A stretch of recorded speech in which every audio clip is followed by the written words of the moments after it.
International standards తో quality education అందిస్తుంది futuristic edu initiatives.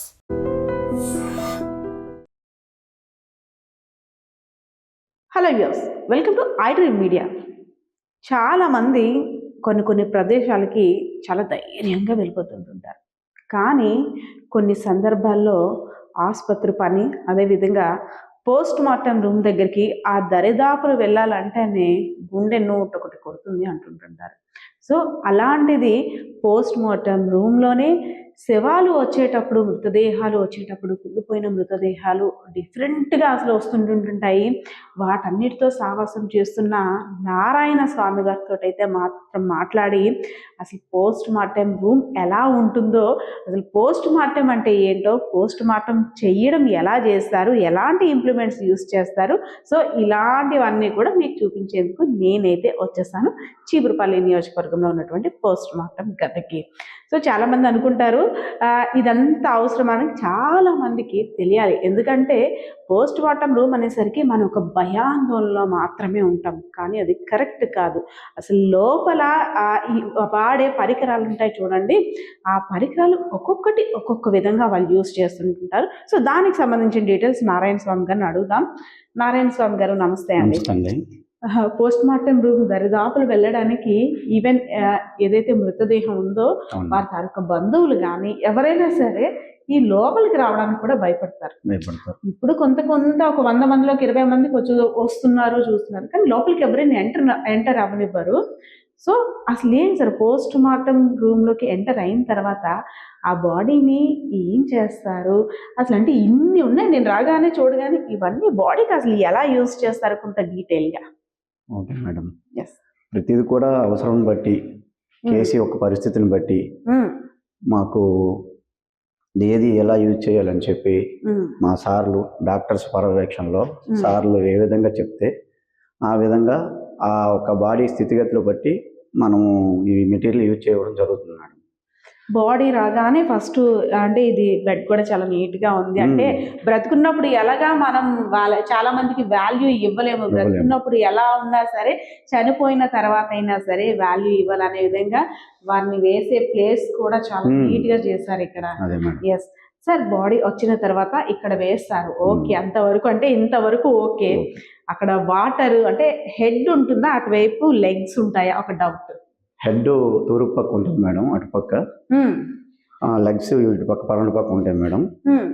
వెళ్ళకల పొడవుని బట్టి, బాడీ పరిస్థితిని బట్టి మాకు డాక్టర్స్ మేడమ్స్ వాళ్ళు చెప్పే విధానం బట్టి వాళ్ళు ఏ విధంగా చేయాలి, ఏ కేసుకి, ఓ పాయిజన్ కేసు వచ్చింది అనుకోండి, పాయిజన్ కేసుకి ఏ మెటీరియల్ తీయాలి, ఒక యాక్సిడెంట్ బాడీ వచ్చింది దాన్ని ఏ విధంగా అది టేకప్ చేయాలి సార్లు చెప్తుంటే నేను ఒకటి వాళ్ళు చెప్పే విధంగా చేస్తూ ఉంటాను మేడం. ఓకే సార్, బాడీని పెట్టిన తర్వాత మీరు అన్నట్టు పాయిజన్ కేసు కానీ కొంతమందిలో ఉండే అపోహ ఏంటంటే మొత్తం లోపల పార్ట్స్ అన్ని తీసి కుట్టేసి దగ్గరికి ఇచ్చేస్తుంటుంటారు, బాడీని ఏమీ ఉండదు, అలా ఉత్తి మొహాన్ని తీసుకువెళ్ళడమే అంటుంటారు.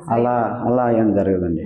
ఫర్ ఎగ్జాంపుల్ పాయిజన్ కేసు వచ్చిందండి, దాంట్లో అది పాయిజన్ కేసు ఏ పాయిజన్ తీసుకున్నారు అనేది ల్యాబ్కి పంపిస్తారు. Material liver, kidney, stomach and intestine, small intestine, చిన్న పేగి, పెద్ద పేగి, బ్లడ్ శాంపుల్స్ సార్లు చెప్తారు ఇవి కలెక్ట్ చేయాలి. ఇవి తీసి ప్లాస్టిక్ బాటిల్స్ ఉంటాయి మేడం, చిన్నవి. ఇవి వాటి కోసమేనా? ఎస్, ఈ బాటిల్స్లో, ఇలాంటి బాటిల్స్లో లివరు, కిడ్నీ, హార్ట్, సంథింగ్ కేసుని బట్టి వాళ్ళు తీయమన్న మెటీరియల్ బట్టి తీసి వీటిలో వేసి ప్యాక్ చేసి సీల్ చేసి మనం ల్యాబ్కి, పోలీసు వారు అదేను ప్రకారంగా వాళ్ళు వచ్చి దీన్ని తీసుకెళ్ళి ల్యాబ్కి ఇస్తారు మేడం. ఇవన్నీ కరెక్షన్ చేసి వాళ్ళకి ఇస్తుంటాం. ఓకే, ఇక్కడ ఇన్ని ఉన్నాయండి. అసలు ఫస్ట్ ఈ తాళ్ళు దేని? ఈ తాళ్ళు ఏంటంటే బాడీ రాగానే కిందని తాళ్ళు పరిచి దాని మీద తారుపన వేస్తాం మేడం. తారుపన వేసి దాని మీద బాడీ కట్టడానికి, ఆఫ్టర్ పోస్ట్ మార్టం అయిన తర్వాత కట్టడానికి ఇవి బాడీని వేసిన తర్వాత మళ్ళీ మనం తాళ్ళు కింద పెట్టలేం కాబట్టి ఇదేనా కుట్టేది? అదే. ఈ దారం కూడా వెరైటీగా సాఫ్ట్ గా ఉంది, సిల్క్ చాలా డిఫరెంట్ గా ఉంది ఇది దారం కూడా. అండ్ సార్ ఇవి బ్లేడ్స్ ఏంటి సార్? ఇవి కటింగ్ బ్లేడ్స్ మేడం. వీటితోటే కట్ చేస్తారా? ఈ నార్మల్ మనం చూసే బ్లేడ్స్ కాదండి, ఫస్ట్ బాడీ రాగానే ఈ Cut థ్రెడ్స్ చేస్తారు. వేస్తారు, థ్రెడ్స్ వేసి కింద టార్పన్ టార్పన్ వేసి వేస్తాం అంటే మేడం. టై చేసుకోవడానికి అది ఉంచుతాం. తర్వాత ఈ కటింగ్ బ్లేడ్స్ మేడం యాక్చువల్గా సిట్టింగ్ చేయదు, అది సిట్టింగ్ ఇది ఓకే ఓకే కటింగ్ మేడం. ఈ చిన్న బాటిల్స్ దేనికి? ఇందులో బ్లడ్ శాంపుల్స్ తీస్తాం మేడం. 10 grams బ్లడ్ శాంపుల్ తీసి ఆ కేసుని బట్టి కేసుని crime, బట్టి. దీన్ని బట్టి ఆ కేసు పరిస్థితిని బట్టి మా డాక్టర్స్ ఏ విధంగా చెప్తే ఆ విధంగా వాళ్ళ పర్యవేక్షణలో చేస్తాం. సరే, ఎందుకు పోస్ట్ మార్టము సూర్యోదయం తర్వాత సూర్యుడు అస్తమించక ముందు మాత్రమే చెయ్యాలి అనేసి అని అంటారు, వాస్తవమేనా? వాస్తవేనండి. ఎందుకలా? ఎందుకంటే ఫస్ట్ ఆఫ్ ఆల్ పిఎం అనేది డాక్టర్స్ డ్యూటీకి అటెండ్ అయ్యేసరికి 9 o'clock అటెండ్ అవుతుంది మేడం. రౌండ్స్ ముందు ఓపీ చూస్తారు ఒక 1 hour జస్ట్. ఈలో పోలీస్ వారు వచ్చి ఇంక్వెస్ట్ 2 hours రాస్తారు మేడం. ఈ డాక్టర్స్ చూసి రౌండ్స్ అయిపోయేలోపు ఇంక్వెస్ట్ కంప్లీట్ అవుతుంది. ఎట్టి పరిస్థితుల్లోనూ 10 నుంచి 11:30, 12 లోపు ఇంక్వెస్ట్ అయిపోద్ది. డాక్టర్స్ ఫస్ట్ ఆఫ్ ఆల్ పేషెంట్లు చూడడం అయిపోతుంది. ఆ తర్వాత పిఎంకి అటెండ్ అవుతారు మేడం. చనిపోయిన తర్వాత ఆ బాడీని చాలా పవిత్రంగా, అంటే మేము బయట అనుకునేది ఏంటంటే లోపల ఎలా పడితే అలా తోసేస్తారు, ఎలా పడితే అలా లాగేస్తారు, వాళ్ళ పని అయిపోయిందా లేదా అని చూసుకుంటారు. లోపల ఉన్నది మన బంధువు, మన చుట్టం అంటారు, కానీ లోపల బాడీ ఎక్కడికి వచ్చిన తర్వాత అసలు మీరు ఎలా చూస్తారు దాన్ని? యాక్చువల్గా మనిషి ఉండేటప్పుడు బతికేటప్పుడు చేసే సర్వీస్ కంట చనిపోయాక ఎంత వీలుంటే అంత వీలని అన్నట్టుగా చక్కగా లాస్ట్ సారి చూసేది అది ఒకసారమే కాబట్టి మనం బాడీని చాలా చక్కగా డీల్ చేసి టేకప్ చేసి వాళ్ళకి ఏ సమస్య కూడా ఓన్లే చనిపోయిన మా బాడీని మాకు పిఎం చేసి చాలా చక్కగా చెప్పాయి అనే సందర్భాలు కొన్ని వందల్లో ఉన్నాయి మేడం. అంటే మరి అయిపోయింది అంతా ఉన్నదైంది, లాస్ట్ మినిట్ చూసినప్పుడైనా కొద్దిగా నీట్గా ఉండాలి కాబట్టి ఈ రూమ్తో సహా ఇంకా ఫస్ట్ ఆఫ్ ఆల్ రూమ్ నుంచే వెళ్తే వాళ్ళు వచ్చేసరికి మేము ఒక నరకంలోకి వచ్చామనే ఫీలింగ్ లేకుండా బాడీ ఇక్కడికి వచ్చేసరికి ఫస్ట్ అట్మాస్ఫియర్ క్లియర్ చేస్తారు. అది చేశాక మా వంతు మేము మ్యాక్సిమం చాలా చక్కగా చేసి పంపించాలనే అభిప్రాయంతో ఇప్పుడు మేము చూస్తాం మేడం. సార్, ఈ ఇంప్లిమెంట్స్ అన్నీ ఉండాలంటారా పోస్ట్ మార్టం చేసేటప్పుడు? ఉండాలి మేడం, డెఫినెట్లీ. డిసెక్షన్ సంబంధించి ఫస్ట్ ఆఫ్ ఆల్ కటింగ్ చేయాలి మేడం బాడీని. ఫస్ట్ కట్ చేయాలి బాడీని. ఆ కేసుని బట్టి లాస్ట్ టైం చెప్పాను, అది పాయిజన్ కేసు అయితే పాయిజన్ పరంగా, యాక్సిడెంట్లు అయితే యాక్సిడెంట్ పరంగా, హ్యాంగింగ్ అనుకోండి హ్యాంగింగ్ పరంగా, గ్రౌండింగ్ పరంగా ఆ యొక్క కేసుకి సంబంధించి మెటీరియల్ వాడడం జరుగుతుంది మేడం. ఓకే, ఇది సిజర్. దీన్ని ఏమంటారు? దీన్ని అలా చెప్పండి చాలు. ఇది స్పోర్ట్ మేడం. ఇది దేనికి ఉపయోగిస్తారు? ఇదే స్టెర్నమ్ బోను ఇక్కడ వస్తుంది మేడం. దాన్ని కట్ చేసేటప్పుడు తీసి దీంతో డీల్ చేస్తే అది పైకి లేస్తుంది మేడం. అప్పుడు కట్ చేయడానికి సింపుల్గా ఉంటుంది మాకు. గ్రౌండింగ్ కేసు అది. ఇదేంటి సార్ ఇది మేడం? ఇది స్లైకింగ్ మేడం, అంటే లంగ్స్ కానీ లివర్ కానీ పట్టుకుంటే జారిపోతుంటాయి మేడం. కట్ చేసి చిన్న పీస్ కట్ చేసేటప్పుడు దీన్ని పెట్టి హోల్డ్ చేసి కట్ చేస్తే కొద్దిగా గ్రిప్ దొరుకుతుంది. ఓకే, వాటి కోసం ఈ చాక్స్ అన్ని కూడా చాలా షార్ప్గా ఉంటాయి మేడం. సార్, కంపల్సరీగా సుత్తి అంటే మేము ఎలా అనుకుంటామంటే లోపల ఊహాగానం ఎన్నెన్నో సుత్తితో కొడతారా? సుత్తి ఈ కత్తి యూజ్ చేసేది ఏంటంటే హెడ్ స్కల్ ఓపెన్ చేయాలి madam. Okay okay. First of all skull open చేయాలి కాబట్టి ఇది ఫోల్డ్ చేసి దాన్ని ఫ్రెష్ చేయాలి మేడం. స్కల్ని ఫ్రెష్ చేసి దాన్ని ఓపెన్ చేయాలి. అది వెంటనే ఓపెన్ అయిపోద్దా? అది అవ్వదండి. వెంటనే ఈ పోస్ట్ మార్టం గారికి వచ్చేసరికి అన్నిటికి వచ్చేసరికి స్కల్లే మాకు కొద్దిగా చాలా ఇబ్బంది పడుతుంది మేడం. మిగతాదంతా లోపల బ్రెయిన్ అంతా చూసేసరికి భయం వేస్తుంది. మరి యాక్చువల్గా అయితే భయమే పడాలి. నైట్ ఇంటికి వెళ్ళేటప్పుడు, అన్నం తినేటప్పుడు, పడుకునేటప్పుడు కొంచెం భయం వస్తుంటుంది. అయినా మరి అలవాటు పడింది కాబట్టి ఇప్పుడు నేను ఒక 23 సంవత్సరాల నుంచి చేస్తాను మేడం, వాలంటీర్గా. సార్, వాలంటీర్గా అంటే ప్రస్తుతం సమాజంలో ఉన్న మనిషి లాభం లేనిదే దేనికి చేయరు. నేను అంటానని అనుకోకండి, లాభం లేనిదే. వాలంటీర్గా 20 years బట్టి మీరు పోస్ట్ మార్టం రూమ్ లో వచ్చిన బాడీస్ కి వాటికి అంటే చేస్తున్నారు వైద్యుల ఆధ్వర్యంలో. కానీ అంటే చాలాసార్లు మాట్లాడినాం, శవం మీద కూడా డబ్బులు ఏరుకుంటారు అనే మాట. అంటే నేను మిమ్మల్ని ఉద్దేశించి అనట్లేదు, నిజంగా చెప్తున్నాను. పోస్ట్ మార్టం ఇక్కడ అవుతుంటే బయటే బాడీకి ఇంత ఒక 1500 2000 వాళ్ళ ఫైనాన్షియల్ కండిషన్ కూడా చూడకుండా లోపల మీ బాడీ అవుతుంది నీట్గా చేసి ఇవ్వాలంటే దాన్ని బయటే మాట్లాడతారంట. అది ఎంతవరకు వాస్తవం? అది అంత అపోహ అండి, అది అలా అయితే ఎక్కడ జరగదు. ఎందుకంటే ఆ పనే చేయాలనుకుంటే ఇంకో విధంగా డబ్బులు సంపాదించవచ్చు. మాము కష్టపడతాం, ఇచ్చేవాళ్ళు ఉంటే వెయ్యి ఆశించడం తప్పులేదు. ఇవ్వని వాళ్ళ దగ్గర మనం అంత డిమాండ్ చేసి వాళ్ళని పీకు తినే పరిస్థితి రాదు. నాకు వచ్చినంతలో నేను కొంత ఫ్రీ సర్వీస్ చేస్తున్నాను. మన నియోజకవర్గంలో ప్రతి ఒక్కరికి తెలుసు, అనాథ శవాలు ఎక్కడున్నా నా సొంత బండి సొంత మనుషులతో ఏ రూపాయి ఆశించకుండా నేను అంత్యక్రియలు హిందూ సాంప్రదాయ ప్రకారంగా అంత్యక్రియలు చేస్తుంటారు. బట్ ఏంటంటే బయట ఒక మాట వినిపిస్తుంది, అంటే మీదని కాదు, ఎక్కడైనా ఒక బాడీ లోపలికి వెళ్ళిందంటే ఆ పేషెంట్ ఆ బాడీ పేషెంట్ సంబంధించిన వాళ్ళంతా కూడా బయటన అరే ఎంతో కొంత ఇస్తే మన వాడిది బాడీ పోస్ట్ మార్టం కొంచెం నీట్గా చేస్తారు, లేదంటే ఎలా పడితే అలా కొట్టేస్తారు, ఎలా పడితే అలా చేసేస్తారు అనేసని అంటే వాళ్ళ మనసులో ఒక చిన్న భావన. అందుకైనా సరే ఫైనాన్షియల్ స్టాటస్ ఉండేవాళ్ళు ఇవ్వగలుగుతారు, లేదంటే కొంతమంది ఎంతో కొంత తక్కువ చేసి ఇవ్వాలి, వాళ్ళు చేస్తున్నారు కదా అని అంటుంటారు. అంటే అది కాస్త ఇబ్బంది అని మీకు ఎప్పుడైనా అనిపిస్తుంటుందా? వాళ్ళు ఇబ్బంది పడతారేమో అలా అనేసి? నేను వాళ్ళు ఇస్తామన్నట్లు కూడా వాళ్ళు ఇచ్చే సమయంలో అక్కడ ఒక 100 ఇక్కడ ఒక 50 ఈ పక్కింటి కాడ ఇరుగుంటి కాడ పొరుగింటి కాడ తీసుకొని ఇచ్చే సమయంలో నేను ఎన్నోసార్లు ఆలోచించాను, చూశాను కూడా. నాకు ఒక నా వెహికల్తో తీసుకెళ్తే ఒక 1000 రూపాయలు ఇస్తామన్నారు అనుకోండి, అక్కడికి వెళ్ళి బాడీని దించాక వాళ్ళు 100 వీళ్ళు 50 అడిగేసి ఇచ్చేటప్పుడు నాకు ఒక 500 చాలండి అనే రోజులు నాకు చాలా ఉన్నాయి. చాలా అంటే అది రియల్. అది ఈ మన చీపురుపల్లి కాడికి వచ్చేసరికి మిగతా అదర్స్ హాస్పిటల్స్లో అది ఎలా ఉంటుంది ఏంటంది నా వరకు తెలియదు.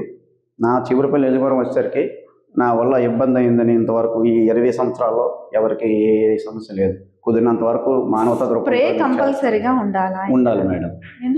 డీకంపోజ్ బాడీస్ వస్తాయి, అవి వచ్చేటప్పుడు మినిమం ఆ డీకంపోజ్ బాడీస్ మనకు కొంత ఆ స్మెల్ నుంచి ఈ కొంత విముక్తి అయిపోతుంది కదా. అంటే ఎంత డీకంపోజ్ బాడీ వచ్చినా అయిపోతుంది మేడం. మాకు అనిపిస్తుంది ఏమో, మీకు అనిపించదు కదా అసలు స్మెల్ కానీ ఏమి పెద్దగా మరి ఇంకా అది అంతే, అందులో నీలమైపోయాం, మరి అందులో మమకం అయిపోయింది తప్ప మరి ఇంకా వేరే అనిపించదు. ఎన్నో శవాలని నేను చెరువులు ఇక్కడ పోస్ట్ మార్టం సంబంధించి మీరు పాల్గొన్న ఎన్ని పోస్ట్ మార్టం దీంట్లో మీరు పాల్గొన్నారు? నాకు తెలిసి 1850 దగ్గర, 1850 నుంచి ఈ 22 ఇయర్స్లో ఒక 1850 వరకు నాకు లెక్కకు వచ్చాయి. ఇంకా లేనివి చనిపోయినవి, నార్మల్ డెత్తులు గట్రా చనిపోయినవి ఎన్నో తీసుకెళ్ళి ఉంటాను. చిన్నపిల్లలవి ముఖ్యంగా లేడీస్వి చేసేటప్పుడు శుభ్రంగా అదే పాయిజన్ తీసుకునే ముందు ఫుల్గా తినేసినట్టు, అంటే లోపల ఫుడ్ అన్ని తెలుస్తాయి మేడం. లోపల ఏం తిన్నారు, ఫుడ్ ఉంటుంది madam. Post mortem guarantee definitely ఉంటుంది. అది ఇంకా జీర్ణం అవ్వదు కాబట్టి ఫుడ్ ఏదైనా తీసుకునేటప్పుడు గ్యారెంటీగా కట్ చేసేటప్పుడు స్టమక్ కట్ చేస్తాం. స్టమక్లో పాయిజన్ కేసు వచ్చింది అనుకోండి, స్టమక్ కట్ చేసేటప్పుడు అందులో ఎవ్రీథింగ్ మనం ఏది తీసుకున్నా అది మొత్తం ఉంటుంది. దాన్ని కూడా శాంపుల్కి పంపిస్తాం, ల్యాబ్కి పంపిస్తాం. చిన్నపిల్లల బాడీస్ చేస్తారు కదా, చేస్తాను. అసలు ఆ సందర్భం రాకూడదు. కానీ చిన్నపిల్లల బాడీస్ యాక్సిడెంట్ కేసెస్ కానీ ఏమైనా వచ్చేటప్పుడు అసలు చిన్నపిల్లల్ని పట్టుకోవడానికే యాజ్ ఎ ఉమెన్గా యాజ్ ఎ మెన్గా మనం ఎలా అంటే దగ్గరికి వెళ్ళడానికి కూడా భయం కాదు, కానీ అదొక తెలియని భయం అయితే కాదు, కానీ తెలియదు. చిన్నపిల్లలు అనేసరికి మనం వెళ్ళడానికి సాహసించలేము. అలాంటిది వాళ్ళని కట్ చేసేటప్పుడు పాపం అవంశుభం తెలియని చిన్నపిల్లలు వాళ్ళ ఫేస్ కూడా చూస్తుంటే ఇన్నోసెంట్గా అనిపిస్తుంటుంది. సో అది వాస్తవమే. అటువంటి సందర్భాల్లో కూడా చాలాసార్లు మనసుకు బాధ అనిపించిన పరిస్థితులు కూడా ఉన్నాయి. మరి తప్పదు, అక్కడ పిఎం చేయాలి, వాటని తెలుసుకోవాలనేటప్పుడు మరి సార్లు ఉంటారు కాబట్టి మరి వాళ్ళు చెప్పినప్పుడు మనకు చేయక తప్పదు. మాకు మనసు కలిసివేస్తుంది ఆ సమయంలో, కానీ మరి భగవంతుడి మీద భారం వేసి చేయక తప్పదు. సరే, మీరు 1800 దాటి పైచిలుకు పోస్ట్ మార్టంలో పాల్గొన్నాను, పోస్ట్ మార్టం చేశాను బాడీస్ని వైద్యుల ఆధ్వర్యంలో అంటున్నారు కదా. ఇన్ని దాంట్లోనే మీకు బాగా అంటే ఈ మధ్య వచ్చింది ఇక్కడికి పోస్ట్ మార్టం రూమ్, అప్పుడు ఇంకో దగ్గర ఉండేది, అవునండి. ఏరియాలో పాత హాస్పిటల్ పాత హాస్పిటల్ దగ్గర ఉండేది. అక్కడ కావచ్చు, అక్కడ కూడా మీరే మేబీ ఉంటారు. అవును. అక్కడ కావచ్చు, ఇక్కడ కావచ్చు. ఇన్ని బాడీస్ లోని అసలు ఇలాంటి బాడీని నేను ఎప్పుడూ చెయ్యలేదు, ఏంటి ఇంత క్రిటికల్ గా ఉంది అని ఎప్పుడైనా అనిపించిందా ఒక బాడీ? ఒక బాడీ వచ్చింది మేడం. సుమారుగా ఒక 3 సంవత్సరాలు అవుతుంది. ఇక్కడ ఏడికి గ్రామం ముందు తోటలో ఒక వృద్ధురాలు చనిపోయింది. కాలిపోయి తోట కాలి చనిపోయింది. సో ఇంక్లూడ్ ఏదో జరిగింది. ఆ బాడీ కనుక్కోవడానికి ఒక 5-6 డేస్ పట్టింది.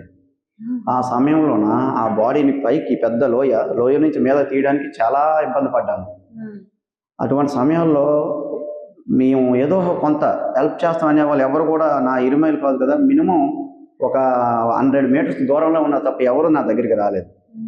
ఆ బాడీని తీసుకురావడం అంతా తీయడం అంతా ఒక ఎత్తు అయితే, మార్చికి తీసుకొచ్చి పిఎం చేయడం అనేది అది చాలా ఇబ్బంది పడ్డాను. ఫస్ట్ అండ్ లాస్ట్ టైం అంత ట్రబుల్ పడిన బాడీ అన్నాడు. పురుగులు పడుతుంటుంటే దారుణంగా పురుగులు పడి మరి ఎలా ఉందంటే ఎక్కడ పట్టుకుంటే అక్కడ మొక్కలు బాగా బర్న్ అయిపోయి కాలిపోయి, మామూలు డెత్ అయితేనే పురుగులు పట్టింది కొంతలో కొంత, ఇంకా బర్న్ అయ్యి కాలిపోయిన దానికి పురుగులు పెట్టి అంటే అది చెప్పలేని పరిస్థితి అనమాట. బాడీది ఇవన్నీ వచ్చేస్తుంటే మొత్తం బాడీస్ పురుగులు వచ్చేస్తాయి మేడం. కొన్ని బాడీస్ అయితే జస్ట్ ఇలా పట్టుకుంటే ఒక రాడ్కి సిమెంట్ అంటే ఎలాగైతే తీస్తూ వచ్చేస్తుందో అలాగే దుమ్ము నిండిపోతుంది మేడం. దుమ్ము నిండిపోయి ఆ మొక్కలు మొత్తం చేతులకు వస్తాయి. నారాయణ స్వామి గారు, అంటే చావుల్లో కూడా పుట్టుకప్పుడు ఏమో కానీ చావుల్లో కూడా గొప్పోడు పేదోడు చావులు అన్నీ ఉంటుంటాయి. ఈ రూమ్ లోకి ఎంటర్ అయిన తర్వాత అంటే చనిపోయిన మనిషి ఇంకా చనిపోయిన అనుకున్న గొప్పోడు చావు పేదోడు చావు అని ఉంటది అంటున్నాను కదా. సో అలాంటిది ఎవరైనా మహా గొప్ప వాళ్ళు, లేదంటే రాజకీయ నాయకులు, లేదంటే డబ్బున్న వాళ్ళు, వాళ్ళ బాడీస్ వచ్చేటప్పుడు మీరు ముందు అలర్ట్ అవుతారా? బాబాయ్ వాళ్ళు బాగా పేరున్న వాళ్ళు, వాళ్ళ బాడీ వస్తుంది, మనం చాలా జాగ్రత్తగా. లేదు ఎవరైనా మీ పని ఇంతేనా? ఫస్ట్ ఆఫ్ ఆల్ ఏంటంటే మేడం గారు, ఇక్కడికి వచ్చేటప్పుడు ఇక అది లాస్ట్ మినిట్ ఇక్కడ అంతా సమానమే.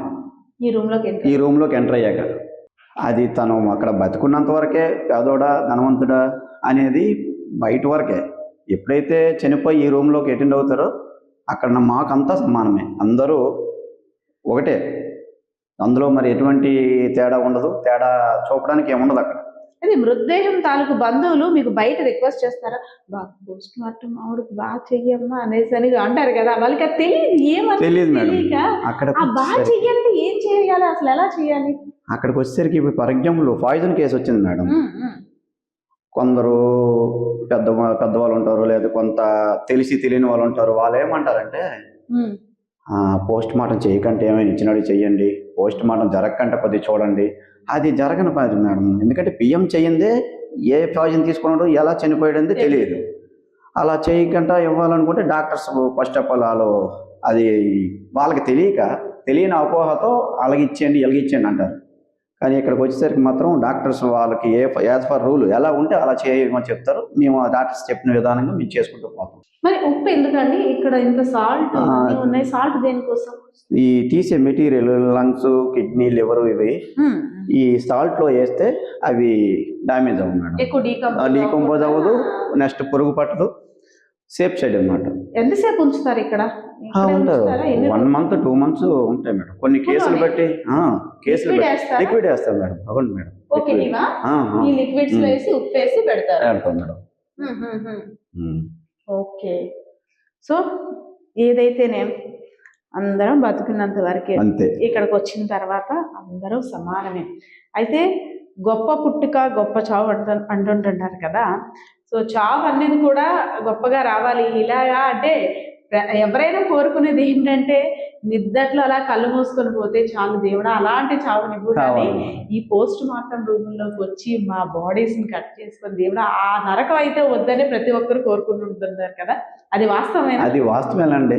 మరి అనుకూలం పరిస్థితులు బట్టి దైవదినం ఇక్కడికి రావాలని రాసి పెట్టుకుంటే రాక తప్పరు. అంతే. ఇక్కడికి వచ్చినా కూడా కొంత హ్యాపీగా ఉంది, పరిసర ప్రాంతాలు కూడా బాగున్నాయని మనసు కొంత తృప్తి పడే వాళ్ళు కూడా ఉన్నారు మేడం. లాస్ట్ టైం అయితే పాత హాస్పిటల్ కూడా అసలు ఆ రూమ్ ఇరుమైలు వెళ్ళడానికి చాలా బాగుండేది కాదు. ఇక్కడికి వచ్చాక సూపరింటెండెంట్ గారు ఆధ్వర్యంలో వెలుతురు కూడా ధారాళంగా రావాలి అంటారు కదా. మా నాయకులు ప్రోత్సాహంతో రూమ్ మంచిది కట్టారు. దీన్ని ఈ రోజుకి చక్కగా మెయింటైన్ చేసుకొస్తూ Yes. మన ఇల్లు చూసుకుంటున్నాం. మరి మీరు చూస్తున్న రూమ్ పరిస్థితి అంటే ఇది శవాలు గది అయినప్పటికి కూడా ఇది మీకు దేవాలయం. మాకు దేవాలయం, మాకు శివాలయంతో సమానం. శవం శివం శవం సమానం. ఎస్ ఎస్ చూసారు కదా, చాలా మంది అనుకుంటుంటారు కదా పోస్ట్ మార్టం రూమ్లో ఏం చేస్తారు, అసలు పోస్ట్ మార్టం చేసేవాళ్ళు సరిగ్గా చేస్తారా, ఏముంది కస కోసి పడేస్తుంటారు, వాళ్ళకి జాలి ఉండదు, వాళ్ళకి దయ ఉండదు అని చాలా రకాలుగా అనుకుంటారు. కానీ అలా ఉండదు. ఆయన చూసిన తర్వాత ఆయన మాటలో తెలుస్తుంది. ఇక్కడికి వచ్చిన తర్వాత ఏదైతే బాడీ ఉందో శవాన్ని శివంలా భావిస్తారు. ఎన్నో బాధలు అనుభవించుంటారు, ఎంతో నరకం అనుభవించుంటారు. ఇక్కడికి వచ్చిన తర్వాత ఒక ప్రశాంతంగా వారి ఆఖరి మజిలీలో మేము కూడా భాగస్వామ్యులు అవ్వాలి, వారి కుటుంబ సభ్యులకి ఎంతే జాగ్రత్తగా చెప్పాలి అనేసి అదే ఆలోచనతో 1800 పైచిలకు పోస్ట్ మార్టంలో ఆయన కూడా పాల్గొన్నారు.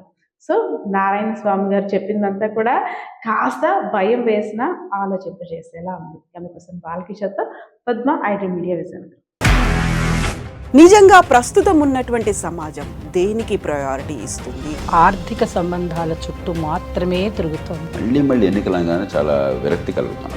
మంచి అనిపిస్తుంది కదా, లేడీస్ కూడా ఛాలెంజింగ్ జాబ్స్ చేసినప్పుడు చాలా బాగుంటది. ట్రాఫిక్ అసిస్టెంట్స్ గా నియమించిన ట్రాన్స్జెండర్స్ అందరితో సాల్యూట్ చేయించుకుంటున్నారు. ఫుడ్ డెలివరీ ఇవ్వటానికి వెళ్ళినటువంటి డెలివరీ బాయ్ అనిల్ పై కళ్ళ ముందు